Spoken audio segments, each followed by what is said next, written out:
जय हिंद बच्चों।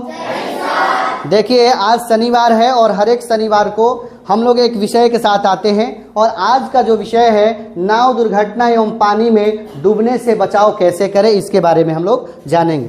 देखिएगा ध्यान से, नाव में चढ़ने से पहले किन किन बातों का ध्यान रखना चाहिए ये आपको पता होना चाहिए। ध्यान दीजिएगा, पहले तो नाव में चढ़ने से पहले लदान क्षमता देखना है कि मतलब उस नाव की लदान क्षमता क्या है। और लदान क्षमता कैसे हम लोग चिन्हेंगे? लदान क्षमता पर सफेद पट्टी का निशान रहेगा। जैसे मान लीजिए कि यहाँ नाव बना है, देखिएगा ध्यान से, यहाँ हम निशान लगा दिए कि इतना अगर पानी में अगर मान लीजिए कि ये है, इससे पानी से ऊपर है तो आपको इसमें बैठना चाहिए। लेकिन पानी में ये लदान क्षमता निशान जो है डूब गया है तो इस पर यात्रा नहीं करना चाहिए। पहले बात ये समझ लीजिए। दूसरी चीज कि उस नाव जिस नाव पर हम चढ़ रहे हैं उसका पंजीकरण है कि नहीं, मतलब कि भारत सरकार द्वारा उसे रजिस्ट्रेशन जो मिलता है, पंजीकरण मिलता है, उसे प्राप्त है कि नहीं, उस पर ही आपको यात्रा करना चाहिए। देखिए उदाहरण के लिए यहाँ पंजीकरण लिख दिए हैं, तो पंजीकरण देखिएगा ध्यान से, इसका मान लीजिए कि 0, 2, 4, 6, 1 जो दिया है, नंबर दिया है, इसी तरह से पंजीकरण होना चाहिए नाव पर, उसी पर बैठना चाहिए। उसके बाद देखिएगा ध्यान से, अगर ओवरलोडेड नाव पर न बैठे, ये भी समझिए ध्यान से। ओवरलोडेड क्या है? मैंने बताया कि लदान क्षमता जो है, अगर लदान क्षमता की बात करें, अगर सफेद पट्टी पानी में डूबा हुआ है तो आपको यात्रा नहीं करनी चाहिए। उसके बाद देखिएगा ध्यान से, अगर बारिश हो रहा है, तेज बारिश हो रहा है, तो उस पर आपको यात्रा नहीं करना चाहिए, नाव की यात्रा नहीं करना चाहिए। क्यों? क्योंकि पानी पड़ रहा है और ऊपर से पानी जब बरसेगा तो नाव में भी भरेगा लोग का भार और वो क्या होगा, नाव डूब सकता है। इसीलिए जो है बारिश में आपको नाव की यात्रा नहीं करना है। उसके बाद देखिएगा ध्यान से, नाव पर जानवर, जिस नाव पर यानी कि जिस नाव पर जानवर यात्रा कर रहा है उस पर आपको यानी कि क्या करना है कि यात्रा नहीं करना है। क्यों नहीं करना है? इसलिए नहीं करना है कि जानवर जो है कभी मान लीजिए कि उछल कूद कर देगा, इधर उधर मतलब कि घूम जाएगा, नाव क्या हो जाएगा, डूब जाएगा। इसीलिए जिस नाव पर यानी कि जानवर जा रहा है उसकी यात्रा नहीं करनी चाहिए। उसके बाद देखिएगा ध्यान से, अगर नाव जो है जर्जर है, टूटी फूटी है, तो उसका जो है यात्रा नहीं करना चाहिए, क्योंकि जर्जर नाव है, कहीं बीच से भी टूट सकता है। हो सकता है कि मान लीजिए कि कहीं छेद हो तो उसमें पानी भर सकता है, तो जर्जर और टूटी फूटी नाव की यात्रा नहीं करनी चाहिए। उसके बाद देखिएगा ध्यान से, अगर नाव पर 15 से देखिएगा, अगर नाव पर 15 से 30 लोग हैं तो वहां सुनिश्चित कर लें कि उसके नाविक कितने हैं। नाविक कितने होने चाहिए? 2। कितने होना चाहिए? 2। यानी कि 15 से अगर 30 लोग नाव पर बैठे हैं तो उसकी नाविक जो होना चाहिए 2 होना चाहिए। लेकिन अगर 30 से अधिक हैं उस नाव की यात्रा कर रहे हैं तो कम से कम उस पर नाविक की संख्या 3 होनी चाहिए। कितनी होनी चाहिए? 3 होनी चाहिए। ये ध्यान रखेंगे। यहां देखिएगा नोट करके लिखे हैं कि जब तेज हवा, उसके बाद खराब मौसम, आंधी, बारिश तथा सूर्यास्त के बाद जो है नाव की यात्रा नहीं करनी चाहिए, यह खतरनाक हो जाता है।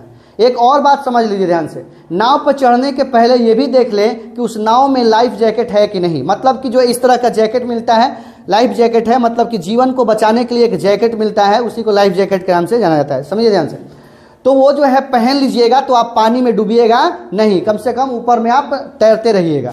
इसीलिए ये भी सुनिश्चित कर लें कि मतलब कि उस नाव में लाइफ जैकेट है कि नहीं, और है तो कितनी संख्या में है, जितनी लोग हैं उतनी व्यवस्था है कि नहीं है, ये भी आपको सुनिश्चित करना होगा। समझिए बेतना, तभी जो है नाव की यात्रा कर सकते हैं। समझिए बेतना। तो चलिए आज भर आप लोग ये समझ गए, ये जितना भी आप समझे कि नहीं समझे, तो आज भर जो है इतना ही। तो जय हिंद, है ना। फिर मिलेंगे अगले शनिवार को एक नए विषय के साथ, ठीक है? ठीक हो नाव वाले भैया, उस पार लेकर चलिएगा क्या? हाँ अच्छा, ले जाने से पहले आप ये बताइए आपका नाव जो है पंजीकरण है कि नहीं है? देख लीजिए। हाँ पंजीकरण तो हमको दिखाई दिया, आपका नाव जो है पंजीकरण है। अच्छा ये बताइए, आप इतने लोगों को बैठाए हैं, अच्छा देख लेते हैं, सफेद पट्टी दिखाई दे रहा है? हाँ हाँ हाँ, ठीक है ठीक है। सफेद पट्टी जो है पानी में नहीं है, इसका मतलब हम यात्रा कर सकते हैं, ठीक ना।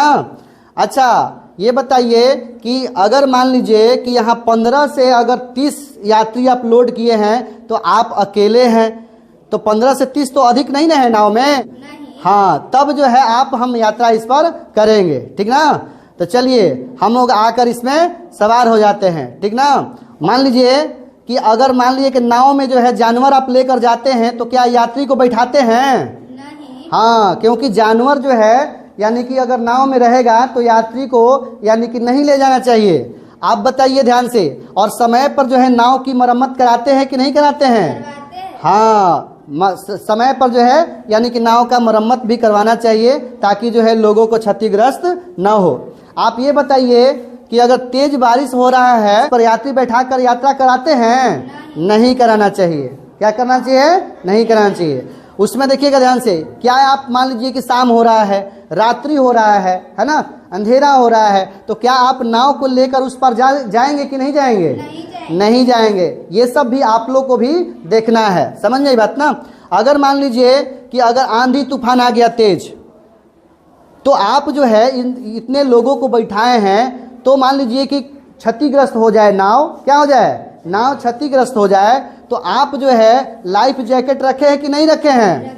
हाँ, तो आप ये भी सुनिश्चित कर लें कि जो नाव पर चढ़ने से पहले लाइफ जैकेट है कि नहीं है, तभी जो है यात्रा करेंगे। तब तो आपका जो है नाव बहुत बढ़िया है। चलिए हम भी सवार हो जाते हैं इस नाव पर और उस पार लेकर चला जाए। ठीक, हाँ चलिए हम आ गए अब इस पार, अब उतर जाते हैं। चलो जी यात्री उतरो।